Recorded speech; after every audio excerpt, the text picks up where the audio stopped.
Map design है। जस्तो map डिजाइनसम्म चाहिँ हामीहरूले लास्ट क्लासमा हेरेको थियौँ। म्याप मेकिङ भन्ने बित्तिकै यो साइन्स पनि हो र यो आर्ट्स पनि हो कि।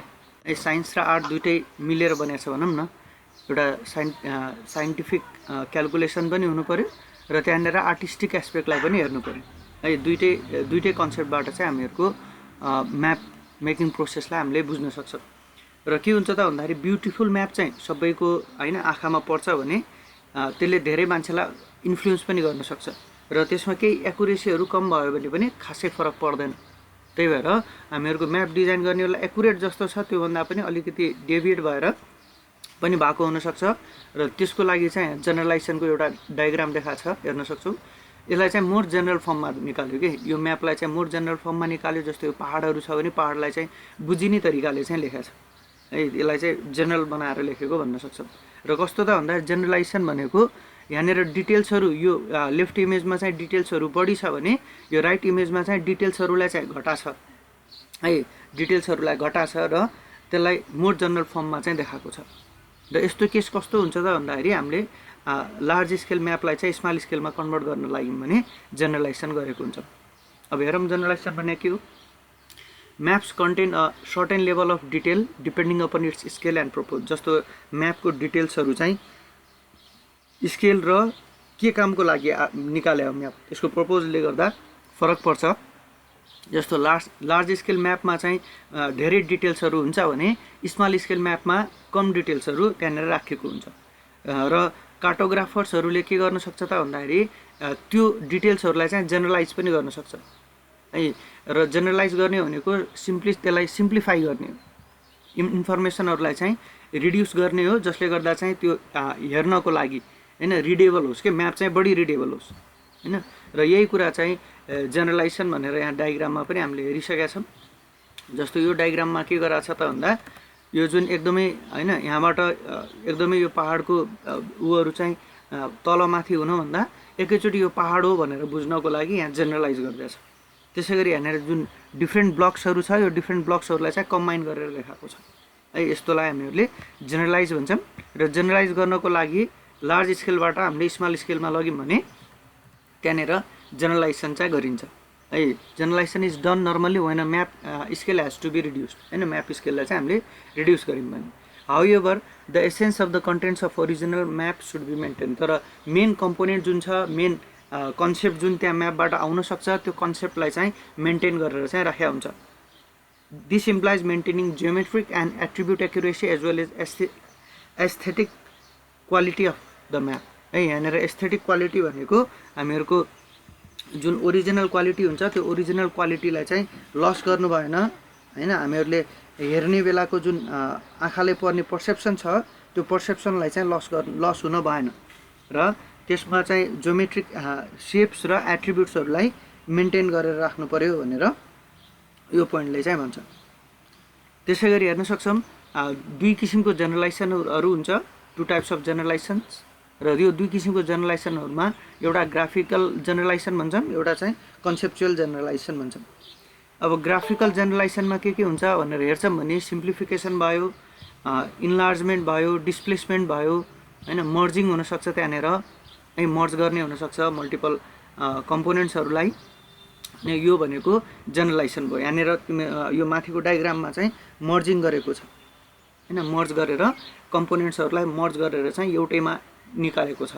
त्यसै गरी केही डिस्प्लेसमेन्ट पनि हुनसक्छ, केही होइन आफ्नो ठाउँबाट चाहिँ डेभिएटेड भएको पनि हुनसक्छ।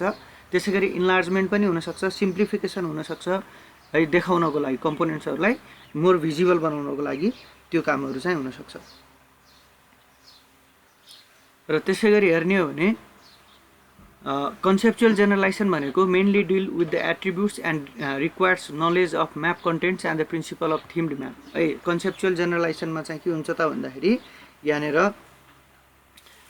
त्यसलाई चाहिँ धेरै एट्रिब्युट्सहरूसँग डिल गर्छ त्यसले।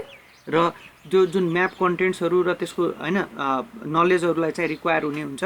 र मेन जुन होइन थिम्ड म्यापमा जे कुरा आउनुपर्ने हो त्यो कुरा चाहिँ आउँछ। यो चाहिँ कन्सेप्चुअल जेनरलाइजेसन भयो। र जेनरलाइजेसन हाम्रो दुई तरिकाको हुन्छ है। एउटा चाहिँ हामीहरूले ग्राफिकल जेनरलाइजेसन हेऱ्यौँ भने अर्को चाहिँ कन्सेप्चुअल जेनरलाइजेसन हेऱ्यौँ।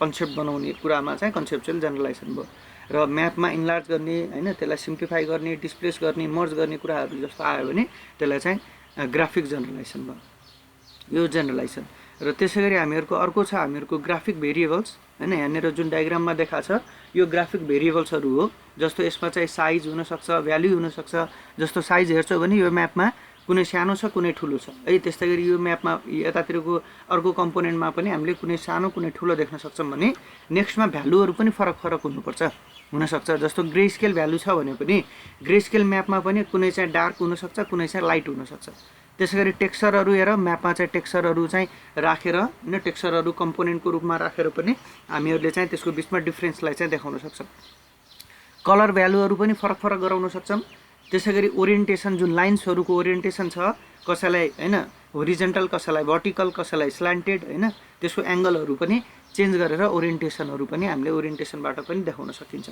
भने त्यसै गरी हामीहरूको सेपहरू है सेपको आधारमा हैन म्यापमा चाहिँ अब डिफ्रेन्ट सेप्सहरू हुनसक्छ है त्यो डिफ्रेन्ट सेप्सहरूको आधारमा पनि हामीहरूले त्यसलाई चाहिँ स्पेसिफाई गर्न सक्छौँ त्यसको डिटेल्सहरूलाई चाहिँ देखाउन सक्छौँ र यिनी भेरिएबल्सहरूलाई हामीहरूले ग्राफिक भेरिएबल्स भन्छौँ the differences in graphic characters of symbols give different perception to the map reader जस्तो यहाँनिर हेरिसक्यौँ हामीले डिफ्रेन्ट सिम्बल्सहरू युज गरेका छ त्यहाँनिर डिफ्रेन्ट क्यारेक्टर हैन क्यारेक्टर्सहरू युज गरेछ भन्नुको मतलब कुनैमा कस्तो क्यारेक्टर है कुनैमा कस्तो क्यारेक्टर कुनैमा चाहिँ हाम्रो एङ्गलले हैन होरिजेन्टल लाइन भर्टिकल लाइन हो त्यसबाट पनि हामीहरूले के त भन्दाखेरि म्याप रिडरले डिफ्रेन्ट पर्सेप्सन चाहिँ लिन सक्छ this graphic characters are termed as graphic variables र यसलाई चाहिँ हामीहरूले ग्राफिक क्यारेक्टर्सहरूलाई ग्राफिक भेरिएबल्स भन्छौँ र यसलाई समराइज गर्नको लागि साइजले फरक पार्छ त्यसै गरी ग्रे स्केल भ्यालु छ भने ग्रे स्केल भ्यालुलाई चाहिँ लाइट कति छ हैन